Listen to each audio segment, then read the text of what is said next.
Eagles beat the Commanders in overtime 34-31. And I thought this was a very nice football game to dig into, considering Sam Howell and Eric Bieniemy, really all of Washington bounced back majorly after losing 38-3 to the Buffalo Bills and just absolutely getting blown off of the map. And it's a good bounce back for Washington. It's like I said in the last video, these, or the last time I talked about the Commanders, are the growing pains that you have to go to and go through. You have to have the 4 interception games. You have to have the games where you only score 3 points. You have to have the games where you struggle on third down and you don't get stuff happening in the red zone. That's what makes you a better football player. Sam Howell comes back. He's absolutely cooking again. Had some nice scrambles in this game for about 40 yards, I believe. And the fact that he's, not only him, Bieniemy, Rivera, Washington, hanging with an elite team, an elite football team in the Philadelphia Eagles, the NFC champions, Super Bowl runner-ups in the Philadelphia Eagles, forcing overtime as time expires. Sam Howell with the pass to Jahan Dotson to cap a 10-play, 64-yard drive.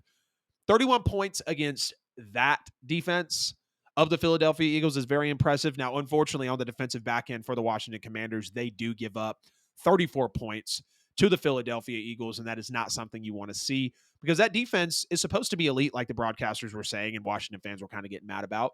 It's supposed to be very solid, but giving up 30-plus points in 3 consecutive games with having Chase Young back, he's thankfully got 2.5 sacks on the year, so that's a positive there, is not something that Washington Commanders fans want to see. But you do see Brian Robinson in this game having some big carries, really when it was needed. I know he only had, I think it was about 14 carries, 46 yards, but he did have a score in this game.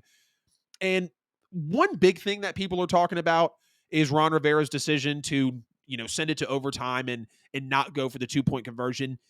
I don't necessarily mind that decision. I want to talk about for a second his comment on the team, coddling the hell out of his players. Like, we get the leak of Eric Bieniemy's treatment of the players is not good enough, apparently. And you're going to go and say, from a decision that was made to lose the football game, that your players were gassed. Your players were tired. You had the Eagles on their heels in that game.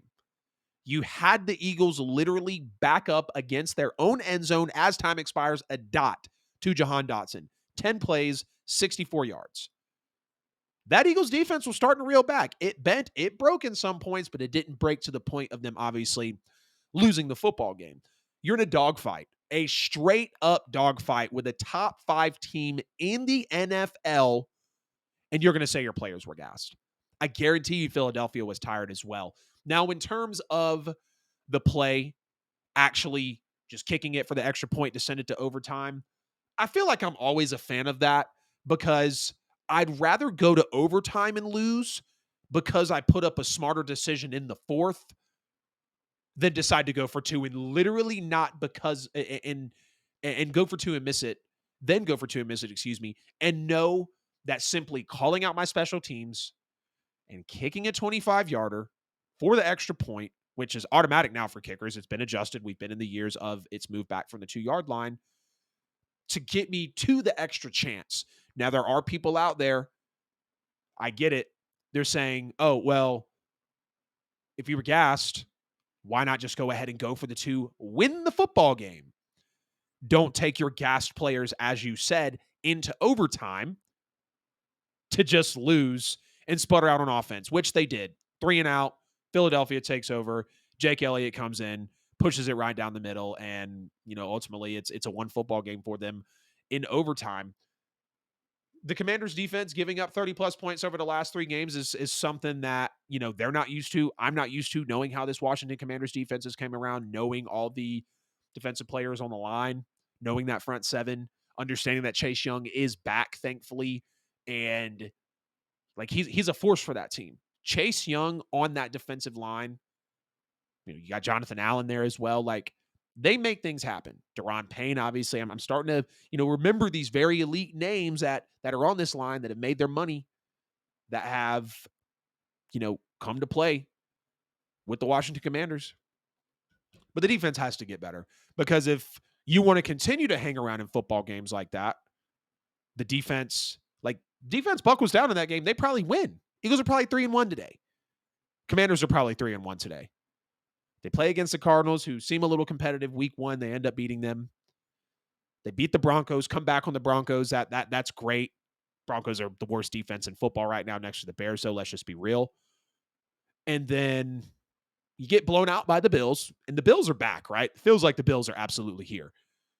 And then losing to the Eagles. So, like, this is a competitive football team on some aspects, and getting the defense back right is only going to obviously benefit them. Philly stands tall in this game, very, very tall in this football game. You know, they're starting to get pushed around some. They don't lead until about 10 minutes to go in this football game. They do move to 4-0. Excuse me, they didn't lead until about midway through the third quarter. Since Jalen Hurts and A.J. Brown got into that squabble on the sideline, they're lighting things up. They're scoring touchdowns. A.J. Brown in this game, 9 catches, 175 yards, 2 touchdowns.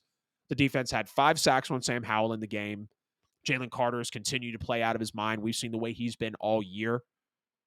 Teams possibly not, or excuse me, wishing they did take him from the way Jalen Carter's playing right now. Philly in this game, 6 gains of 20-plus yards. That was a season high for Philadelphia. 120 yards on 6 plays, basically. And again, 20-plus, so they're at least 20, right? 20-plus, so it's going to be going over there. DeAndre Swift with this football team, clear weapon. We understand why they trade for him. Yes, they love to stock up on Georgia players, but DeAndre Swift is the real deal. DeAndre Swift is kind of making a case for a top running back in the league. And this was not the D Swift we saw in Detroit. Now, it does feel like Detroit's in a different era. Yes, they did have, an offense that had to blossom. DeAndre Swift had some opportunities that unfortunately he let get away from him. I think in his, first career game, he's like dropping a game-winning touchdown potentially. I feel like that puts a sour taste in some Lions fans' mouths. But DeAndre Swift with the Eagles is a dual threat. He's a monster. He doesn't get, a lot of touches in week one. Eagles fans are scratching their head. They're kind of concerned. New coordinator had to work it out. New coordinator gets it worked out. DeAndre Swift is an absolute weapon. We want the same thing to happen for Jahmyr Gibbs, speaking of where he came from. And we kind of see the same thing now with Jahmyr Gibbs not getting used. Is it Gibbs not stepping up to the opportunities that he's in? Not really sure. Not the talking point here. I just see that similarity of elite running back, taken in a good position, high, and not getting used like not only fantasy owners, but just people overall knowing the lightning bolt that Jahmyr Gibbs is and what DeAndre Swift was at Georgia, not putting him into that system to succeed or a way to move ahead and make plays. Eagles have figured that out for him, and DeAndre Swift is looking absolutely fantastic. Jalen Hurts has a good football game. It's a shootout. Eagles come in, end up getting into a shootout. They're down in this game 17-10. They end up being able to go ahead in this football game again with about midway through the third quarter. But the big turning point in this football game, there was 192 total net yards in the first half for Washington. They had 14 first downs, and they had 17 minutes and 17 seconds of offensive possession. So they controlled the football in the first half just about. They controlled the football in the first half. Think about that. Controlling the football against the Philadelphia Eagles, the best trenches in the NFL. That's impressive. The Commanders are a sneaky competitive team.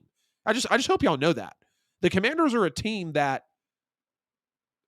okay, we can have the saying of, oh, do you want to play them? In a game that you really need to win and you see the Commanders, I think they're going to give you a lot more of a run for your money than most people are wanting to give credit for. Now, the Eagles did commit 4 defensive penalties in that first half to really keep Washington on the field there, kept those drives alive.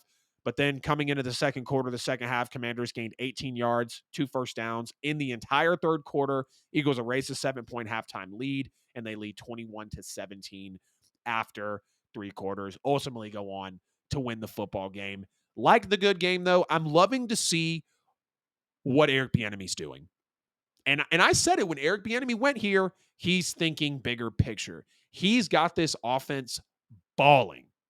I get it. They only put up 3 points last week. I get it that they played the Cardinals and the Broncos. But you got to play the teams that are in front of you.